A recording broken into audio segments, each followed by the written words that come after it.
and weep and wail, all you drinkers of wine, because of the new wine, for it has been cut off from your mouth. Verse 6. For a nation has come up against my land, strong and without number, thrown it away. Its branches are made white. 8. Lament like a virgin, guarded with sackcloth for the husband of her youth. The grain offering, and the drink offering have been cut off from the house of the Lord. The priests mourn who ministers to the Lord. Verse 10. The field is wasted, the lad mourns, for the grain is ruined. The new wine is dried up, the oil fails. Thank you. Despair, you farmers, wail, you vine and the barley, because the harvest of the field is destroyed. The vine is dried up, and the fig tree is withered. The pomegranate, the palm, and the apple tree, all the trees of the field are dried up. Surely the people's joy is withered away. Put on sackcloth, you priests and mourners. Wail, you who minister before the altar. Come, spend the night in sackcloth, you who minister before my God. For the grain offerings and drink offerings are withheld from the house of your God.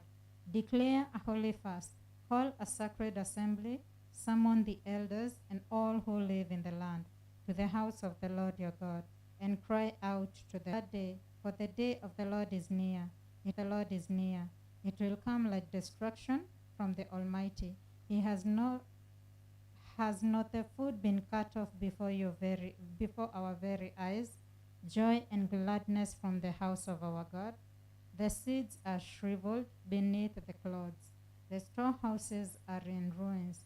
The granaries have been broken down, for the grain has dried up. How the cattle mourn, the herds mill about because they have no pasture. Even the flocks of sheep are suffering. To you, Lord, I call, for fire has devoured the pastures in the wilderness, and flames have burned up all the trees of the field. Even the wild animals pant for you. The streams of water have dried up, and fire has devoured the pastures in the wilderness. Thank you.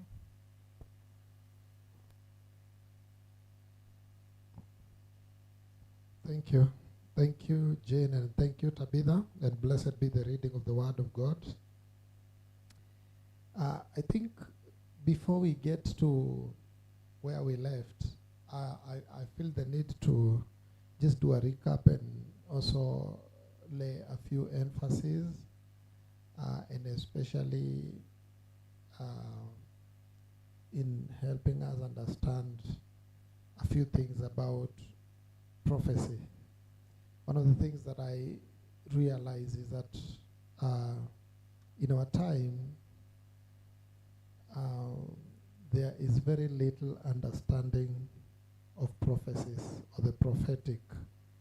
And as a matter of fact, we have either people who hold or look at prophecies in contempt, which is warned by the Bible, and another lot who are deceived by fake or deceptive prophecies, of course, in the times that we live. And yet, being such an important and a major aspect of the biblical writing and God's communication to us, I think it is important to understand in a deeper and a greater way prophecies. And one of the things I've learned and realized is that even the prophetic writings in the 17 books, I think, of the prophets, they are at times very distinct in the way they relay.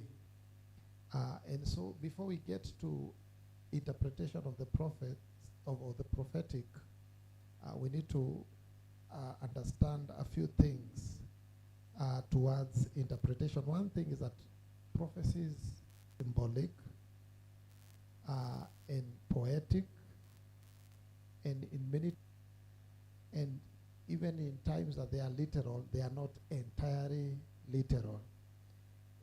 Prophecies are also hidden, or they have, in many cases, have concealed facts, and at times are even mysterious. Mentioned about prophecy.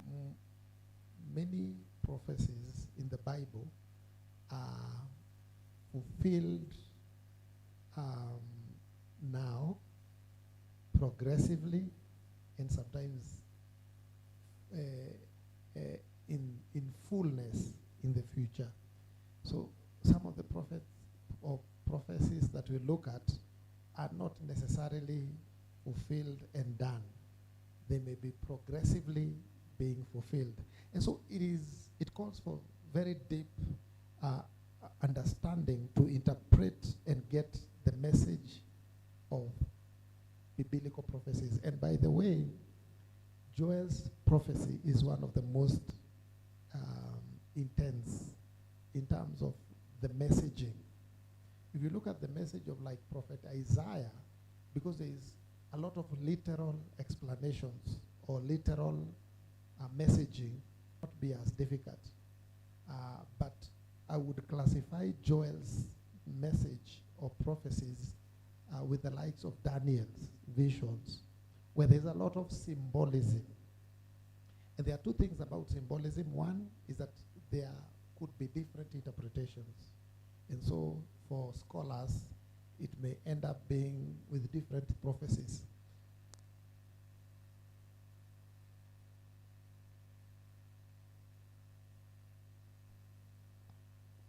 Yes, these are things that are very important for us to know and understand before approaching any prophetic writing. Now, having given that background, then I want to take us very quickly in this particular book. We say there is not much that has been mentioned about Prophet Joel. There is no much background, just a mention of the father. That's the father's name, and then Joel. Not much background. And we said that this is divine. What is revealed is divine, and what is also divine. So we need to get, and especially in this age of information, where we want to get information and answers about everything, that it is in the glory of God to hide things. And as the book of even Deuteronomy talks about hidden things that are of God. And then, of course, Proverbs 25 talking about glory of God to hide things, and glory of man or kings to search them. And so there is much about Joel. There's very little about Joel that is mentioned, but it's also important. And timelines are very key in interpretation of prophecy, and especially when you're looking at Israel in general. Allow me to just take time and give these backgrounds, because I realize we need to have a ground understanding by the time we are getting to digging into the message itself. And we say this is a time that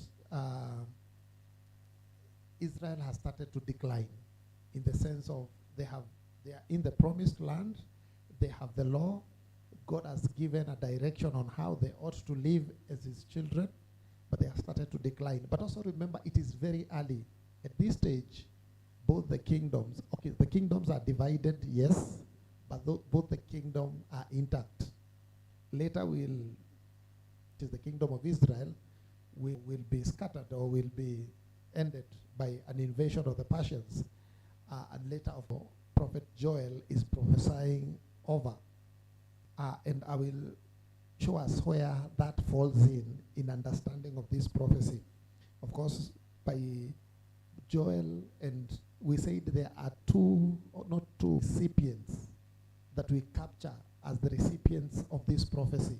And we said the first recipient is the leaders, or the people responsible over the kingdom. One is now the general public, or the general kingdom, the Judaists themselves, or the children of Israel who resided in Judah, of course, the two tribes. And we said Joel's prophecy is also important to know for the nations later, including ourselves, for humanity actually, not just